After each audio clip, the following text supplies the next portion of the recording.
Russell will present a track on sacred science, which is really the heart of our theme at the retreat.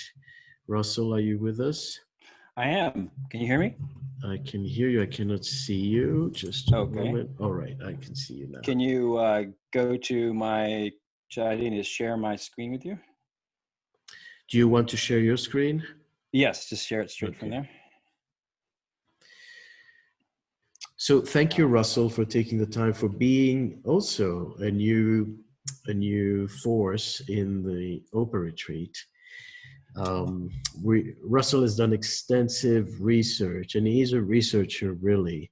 You can also see his Facebook page on astrological monuments across the world, and he's done amazing work understanding consciousness and understanding that and applying it in the chart.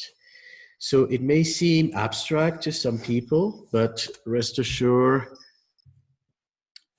Russell has a Taurus moon, and so he will bring it to practical use through our chart. So tell us about it. Tell us about your track, Russell. Well, thank you, Maurice. Thanks for the way you see me. Yeah, I do kind of see myself more as a consciousness catalyzer these days, rather than just an astrologer. And so I speak in conscious terms a lot. Just a quick history of me before I go on to the track. For anyone who doesn't know, I did a lot of little things with astrology, and I've taught around different places. And as you mentioned, the Zodiac Image Project was one of my babies for a while, attempting to preserve astrological imagery wherever it's at, in famous art or hidden in some church in Europe. Someone's taken a picture of it somewhere, and we keep up with that information online. Hopefully, one day that'll go into the database that Kepler's working with. So yes, and a lot of my stuff is theoretical, and I feel like this movement of Jupiter into Capricorn is definitely going to make me step up my rigor, going away from just theory more into research and making things practical. And I think that this retreat is perfect for that. So like you said, I am dealing straight with sacred science. I want to put a different focus on my track. And that's kind of what I do with everything, is that everything is sacred and it is scientific. And I think that this is more of a return back to the way the ancients used to view our world, that there was no separation between spirit and the sacred, and science, and matter and spirit were one. So when you analyzed one thing, when you're looking at a star as an astrophysicist, you're actually absorbing conscious information. So, and I think that if more people looked at our reality that way, our world would change itself. One of the things I'm going to be dealing with in a practical sense at the retreat is astrological biosalts. I'm not sure who they're made aware of these, but the biosalts have been for a century, and we don't hear a lot about them, but I've started working with them in a way to create our own recipes, a little more clear recipes of how to use astrological biosalts for your own salvation. They were first called the salts of salvation for a reason. They hopefully restructure some of our deficiencies that we accumulated in gestation, and as we live out our lives.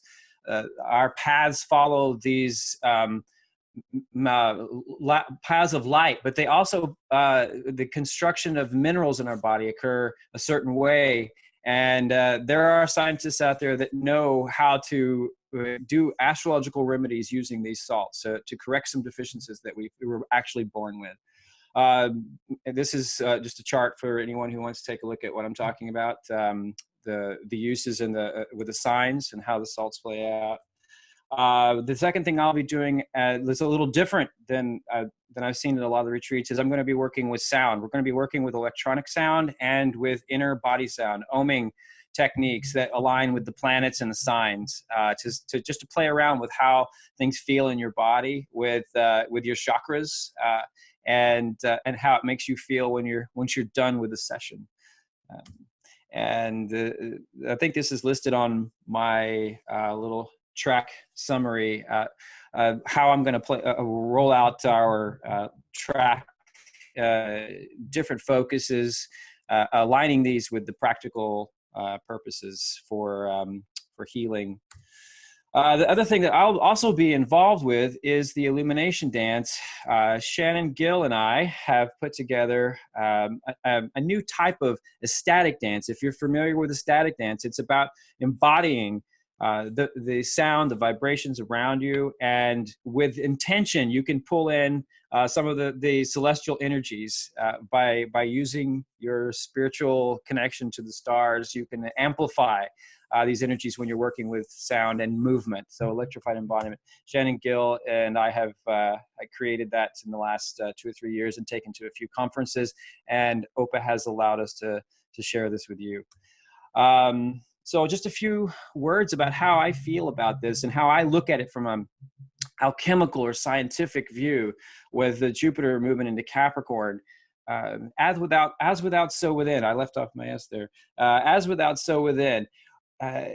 Everything that's going on outside of you is also going on inside of you. And I think this is a hermetic axiom that all astrologers know, but we don't always take it to heart, that there's something happening on a physical level, a biophysical level, and that we can make changes in our environment and change the way we see the world and how we function in it.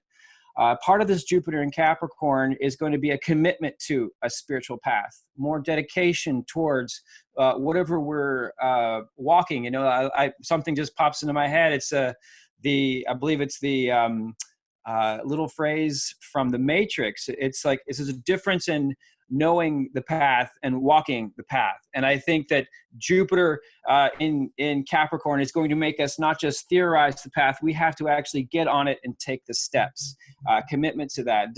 And we have to follow a disciplined philosophies, not just what you might consider spiritual woo-woo. I think the more people will be finding teachers during this time, looking at things in a more structured way. Sure, we can learn a lot of astrology on the internet. We can learn a lot of spiritual concepts on the internet, but not all of it is disciplined. And I think this is a good time to promote finding your teacher, your voice, who you connect with. We just had Ricky Williams, and he was an NFL football player. We had him here in Austin last week, and he gave his first actual full-on lecture to a group of astrologers.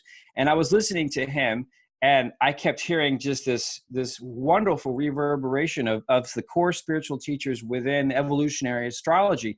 And he is one of the most dedicated students of Stephen Forrest. So I could tell that he came from this particular path because he turned it into his own, not just a classes for astrology. He turned it into a way of being spiritual for himself.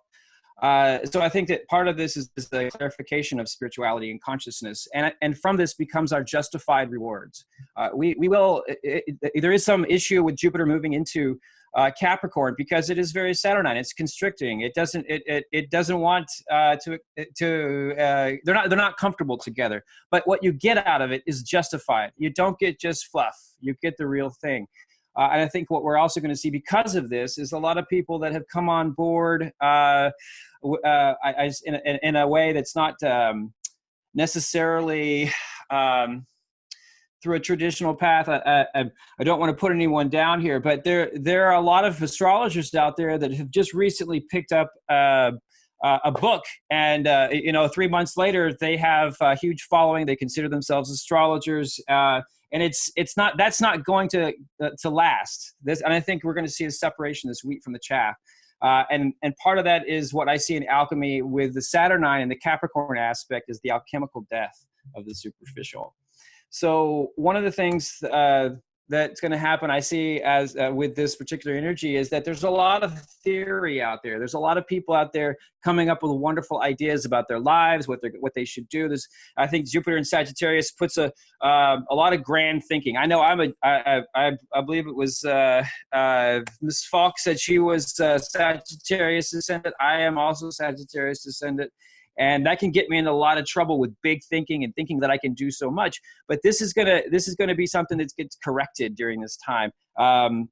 So there's theorists, there's people out there in the world that have wonderful ideas, they have wonderful theories. But now is the time to actually put those theories into practice, hard effort and dedicated research. I know I'm on that boat myself. Along the same vein as this, you're going to see a separation of the gurus versus the real spiritual teachers. We saw some of this happen recently with Jupiter in Scorpio. There's a revelation there's a revealing of things that of some of the corruptions that you see this happen from time to time. But in the end, you're going to see more people leaning away from the idea of the cult following of a guru and moving to a spiritual practice that's more dedicated towards a real teacher. You're going to see a separation of those with just charisma versus stamina. Like I mentioned a second ago, a lot of people out there are very popular astrologers that have not a lot of knowledge. And then there are the real deal. There are the dedicated people that have been out there. They've been in the trenches. They've done the hard work. And those are the people that are going to begin to shine during Jupiter in Capricorn. Because of this, one of the things that connects to this is the death quality that you see with Capricorn, a death quality that comes with the death of dreams, the death of ideas that are not going to materialize. It's about getting real and moving away from the fantasy, the death of fantasies that we may have play out in our thoughts sometimes. I recently watched again, the original Thor series. I love Marvel comics, and I think they have a lot of great information and therefore conscious raising. And the first one, Thor, which is represented of Jupiter, Zeus and Thor and Jupiter are all the same character. He is stripped of his power. He is sent to Earth, and through a process of becoming one with the people, with that which is lower beneath what he thought was beneath him, he achieves a different quality within himself. He has to be brought low. The death of his false self and the arrogance I think is going to come of this, and it's going to be painful for a lot of people.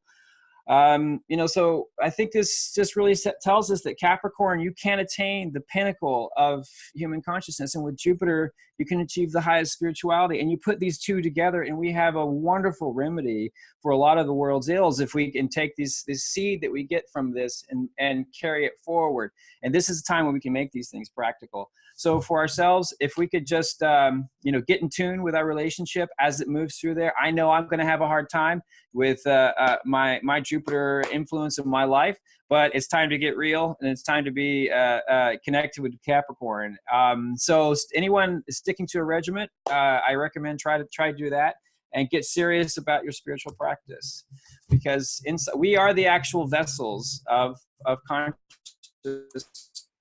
That's what we're here to do, is to transform ourselves into high conscious beings. So we've got all the technology that we've been waiting for. So anyway, those are a few words that I have to say.